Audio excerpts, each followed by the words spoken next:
सभी प्रेमी जनों को जय श्री कृष्णा, जय श्री राम। आप सबने भक्तों की कथा बहुत सुनी होगी, लेकिन आज मैं सुनाने जा रहा हूँ उनमें से एक है। वृंदावन में एक महात्मा जी घूमा करते थे। लोग कहते थे कि जज साहब आ गए, जज साहब आ गए। कई साल पुरानी घटना है। किसी ने पूछा कि इनको जज साहब क्यों कहते हैं? तो एक संत ने कहा, पहले ये जज साहब ही थे, अब पागल बाबा हो गए। बहुत पुराना नाम है, अभी भी चल रहा है। बहुत साल पुरानी बात है। एक गांव में बहुत ही सीधा आदमी रहता था, बहुत ही सीधा आदमी। नाम था भोला। मल्लाह जाति का केवट था। वो राम जी के अलावा किसी को नहीं जानता। गांव में रघुनाथ जी का मंदिर है, वहीं पर पूजा करता। वो सिवाय रघुनाथ जी के अलावा किसी को नहीं जानता। लोग कहते, भोले से पूछते हैं ये बात कैसे है, तो वह कहता है मैं कुछ नहीं जानता, रघुनाथ जी जाने। मैं कुछ नहीं जानता, रघुनाथ जी जाने। बिल्कुल सीधा आदमी। उसके दो बेटा, एक लड़की थी। लड़की विवाह के योग्य हो गई, शादी करना है, पैसा तो है नहीं। गांव में एक सेठ जी रहते थे। लड़कों ने कहा, सेठ जी से पैसा उधार ले लो, हम कमाएंगे, पैसा चुका देंगे, तुम सेठ जी के पास चले जाओ। भोला सेठ जी के पास गया और कहा, सेठ जी मुझे बच्चे की शादी करना है, उसके लिए पैसों की जरूरत है। हमारे बच्चे मेहनत मजदूरी करेंगे, तब हम आपको पैसे मैं ब्याज की चुका देंगे। प्रेमियों, ब्याज की दर तय हो गई। पैसा कर्ज पर लिया। बेटी का विवाह बड़े धूमधाम से हुआ। बच्ची का विवाह करने के बाद फिर भोला ने घर छोड़ दिया। वहीं पास में रघुनाथ जी का मंदिर था, उसमें एक पुजारी जी रहते थे। उसी में भोला भी रघुनाथ जी के मंदिर पर रहने लगा। कुछ दिनों बाद बच्चों ने पैसा कमाया और कहा, सेठ जी का पैसा जाकर अदा कराओ। भोला पैसा लेकर सेठ जी के पैसा मैं ब्याज के अदा कर दिए। सेठ जी ने रसीद फाड़ कर दे दी। भोला से कहा, इसे पढ़ लो। भोला की जो आदत थी उसी के अनुसार उसने कहा। बोला, मैं कुछ नहीं जानता, रघुनाथ जी जाने। सेठ जी के मन में पाप आ गया। सज्जनों, इस पर तो पैसा दोबारा लिया जा सकता है।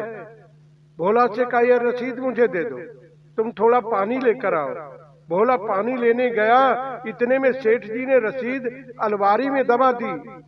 दूसरी रसीद फाड़ कर दे दी, उसमें कुछ लिख दिया। कहा, ले जाओ। भोला केवट ने रसीद ले ली, आकर रघुनाथ जी के चरणों में रख दी। सेठ जी ने अदालत में जाकर दावा कर दिया, भोला केवट को मैंने पैसा दिया था, अभी तक चुकाया नहीं। अदालत से बुलाना आया तो भोला को अदालत में जाना पड़ा, जज साहब के सामने। यही जज साहब जो पागल बाबा हो गए। केवट से कहा, तुमने सेठ जी का पैसा चुकाया नहीं? बोले, चुकाया तो है। जज साहब बोले, तुम्हारे पास कोई सबूत है? केवट ने रसीद निकाल कर दी। जज साहब ने देखा और कहा, इसमें तो कुछ नहीं है। केवट ने कहा, मैं तो इसी को रसीद समझे था, रघुनाथ जी जाने। भोला की आंखों में आंसू आ गए और रोने लगा। जज साहब ने कहा, तुम रो क्यों रहे हो? जब तुमने पैसा दिया था तब तुम दोनों के बीच में कोई तीसरा भी था। प्रेमियों, भोला की जो आदत थी, स्वभाव था, वैसे ही बोला। सच कहता हूँ जज साहब, जब सेठ जी को मैंने पैसा दिया तब हमारे और सेठ जी के बीच में सिवाय रघुनाथ जी के सिवाय और कोई नहीं था। जज साहब ने कहा, अच्छा जाओ, आगे तारीख पर आना। जज साहब ने समझा रघुनाथ जी कोई इनके गांव के सज्जन होंगे। रघुनाथ जी के नाम सम्मन जारी कर दिया। चपरासी सम्मन लेकर गया। पूरे गांव में रघुनाथ जी के नाम का कोई आदमी नहीं मिला। चपरासी तो परेशान हो गया। सज्जनों, एक सज्जन बोले, रघुनाथ जी का मंदिर जरूर है। बोले, उसे ही बताओ। चपरासी मंदिर पर गया, पुजारी जी बैठे थे। पुजारी जी से बोला, रघुनाथ जी का मंदिर यही है? बोले, हाँ। तो फिर यह लो अपना सम्मन। पुजारी जी ने सम्मन ले लिया और समझ भी गए। जब इन्होंने सम्मन मंगवा लिया है तो फिर हम मना क्यों करें। पुजारी जी ने हस्ताक्षर कर दिए। चपरासी समझा यही रघुनाथ जी होंगे। पुजारी जी ने सम्मन रघुनाथ जी के चरणों में रख दिया और आंखों में आंसू भरकर बोले, हे प्रभु, आपको पोशाक कई बार आई होगी, भोग लगाने को फल कई बार आए होंगे, लेकिन हे प्रभु, ये सम्मन तो पहली बार ही आया है। भक्त जो भी करे सब थोड़ा है। हे प्रभु, अब उसकी लाज तो तुमको ही रखनी है। पुजारी जी केवट से बोले, तुमने रघुनाथ जी का नाम क्यों लिखवा दिया। केवट बोला, क्या हमने झूठ लिखवा दिया। रघुनाथ जी सदा हमारे साथ में रहते हैं। पुजारी जी रघुनाथ जी से प्रार्थना करने लगे। पुजारी जी ने कहा, हे प्रभु, यह तो आपके सिवाय किसी को जानता भी नहीं है, इसकी लाज तो आपके ही हाथ है। तारीख का समय आया सज्जनों। पुजारी जी ने कहा, केवट, आज तुम जल्दी ही जाना, जिससे समय पर पहुंच जाओ, और रघुनाथ जी की मन की तो रघुनाथ जी जाने। केवट रघुनाथ जी के चरणों में प्रणाम करके चला गया। पुजारी जी ने रघुनाथ जी की पूजा की, वस्त्र पहनाए और भोग लगाया, क्योंकि भगवान को भी पुजारी जी गवाही देने के लिए पहुंचाना चाहते हैं। पुजारी जी भाव विभोर हो गए और कहने लगे, हे प्रभु, जो भी पोशाक अच्छी लगे पहन जाना, लेकिन जाना जरूर। आपके सिवाय उसका तो कोई नहीं है। आपके अलावा प्रभु, आज तुम जरूर जाना। उधर केवट अदालत में जाकर पहुंचा और सेठ जी भी पहुंच गए। जब जज साहब बोले, केवट, तुम्हारे गांव के रघुनाथ जी कहाँ हैं? केवट बोला, यहीं कहीं होंगे, वो तो सब जगह रहते हैं। जज साहब फिर भी नहीं समझे। चपरासी को आदेश दिया। चपरासी आवाज लगाने लगा, रघुनाथ हाजिर हो, रघुनाथ हाजिर हो, रघुनाथ हाजिर हो। ऐसे 3 नारे जो लगाए हैं, चाल लटपटी सी और वृद्ध कैसी झुकी देह, दुपटी फटी शीश बांधे धर धाये,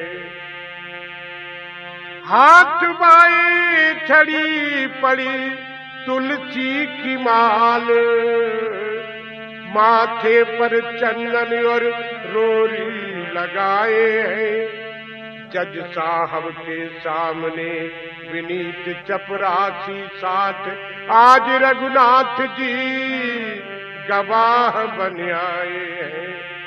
आज रघुनाथ जी गवाह बन आए हैं। हे धर्म प्रेमी बंधुओं, आज भगवान गवाह बनकर जज साहब के सामने आ गए। जज साहब ने देखा और कहा, कौन है आप? बोले, मैं रघुनाथ। जज साहब ने कहा, क्या आपके सामने केवट ने सेठ जी को पैसे दिए हैं? तो रघुनाथ जी ने कहा, हाँ, मेरे सामने केवट ने सेठ जी को रुपए दिए हैं। बोले, प्रमाण क्या है? रघुनाथ जी ने कहा, सेठ जी ने एक रसीद भी लिखी थी मेरे सामने, जो इनकी अलमारी में आज भी सुरक्षित रखी है। अगर आप देखना चाहते हैं तो सेठ जी को यहीं पर रखो। इनके मकान में 3 अलमारी हैं। सामने वाली अलमारी में वही खाते के नीचे रसीद सुरक्षित रखी है। इनकी रसीद वहां से मंगवाई जाए। जज साहब ने आदेश दिया, सिपाहियों को भेजा, रसीद मंगवाई गई। फिर तो सेठ जी को बहुत दंडित होना पड़ा सज्जनों। केवट बरी हो गया और भगवान उसी समय अंतर ध्यान हो गए। जज साहब समझ गए ये कोई साधारण मानव नहीं। जज साहब ने विचार किया, इतने दिन हो गए फैसला सुनाते सुनाते, पर ऐसा गवाह कभी नहीं मिला। जज साहब ने केवट से पूछने लगे, ये रघुनाथ जी कहाँ रहते हैं? केवट बोला, जहाँ हम रहते हैं। तो तुम कहाँ रहते हो? जहाँ रघुनाथ जी रहते हैं। जज साहब बोले, मैं समझा नहीं, तुम दोनों एक ही गांव के रहने वाले हो? केवट बोला, हजूर आपको कैसे समझाएं, आप तो पढ़े लिखे हैं और पढ़े लिखे को भक्ति और भगवान की बात समझाना बड़ा कठिन होता है। जज साहब बोले, यह बताओ ये है कौन? केवट बोला, ये वही है जिनका मंदिर है। बोले, ये तो संत भी नहीं लग रहे, पुजारी भी नहीं लग रहे, फिर ये कौन थे? केवट बोला, जज साहब ये वही थे जो मंदिर में रहते हैं। चपरासी बोला, जज साहब ये वह आदमी नहीं था जिसने सम्मन पर साइन किए थे। जज साहब ने और भी पता लगवाया, तब सब कुछ समझ में आ गया और घर पर जाकर रोने लगे, बहुत भाव विभोर हो गए। लोगों ने कारण पूछा, तब जज साहब ने कहा, शिव शारद नारद शेष गणेश की नहीं ध्यान में आते रहे, वही आज विनीत अदालत में केवट की गवाही देते रहे, केवट की गवाही देते रहे। लोगों ने कहा, सज्जनों इसमें रोने की क्या बात है, खुश होना चाहिए, भगवान का दर्शन हो गया, भगवान मिल गए।